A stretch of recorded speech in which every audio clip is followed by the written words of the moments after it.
સમાચારમાં આગળ વાત કરીશું અમદાવાદથી। અમદાવાદ શહેરમાં વધતા ટ્રાફિક દબાણ અને અકસ્માતોની ઘટનાઓને ધ્યાનમાં રાખીને દિવ્ય ભાસ્કર દ્વારા ક્રોસ રોડ ગ્રેટિફિકેશન અને હેલ્મેટ ડિસ્ટ્રીબ્યુશન અભિયાનનો પ્રારંભ કરવામાં આવ્યો છે।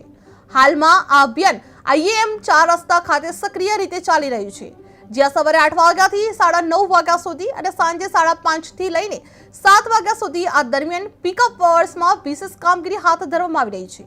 IAM 4 રસ્તા શહેરનો એક અત્યંત વ્યસ્ત ટ્રાફિક પોઈન્ટ માનવામાં આવી રહ્યો છે, જ્યાં રોજિંદા હજારો વાહનોની અવરજવર થઈ રહી છે। અભિયાન દરમિયાન 2 ચક્રી વાહન ચાલકોને રોકી હેલ્મેટ પહેરાવવાના ફાયદા સમજાવવામાં આવી રહ્યા છે। નિયમોનું પાલન કરનારાઓને અભિનંદન પાઠવી પ્રોત્સાહિત કરવામાં આવે છે, જ્યારે નિયમ ભંગ કરનારાઓને માર્ગદર્શન આપી સુરક્ષિત ડ્રાઇવિંગ માટે પ્રેરિત કરવામાં આવે છે। એક હેલ્મેટ એક જીવનના સંદેશ સાથે આયોજકો લોકોમાં જવાબદારીની ભાવના વિકસાવવાનો પ્રયાસ કરી રહ્યા છે।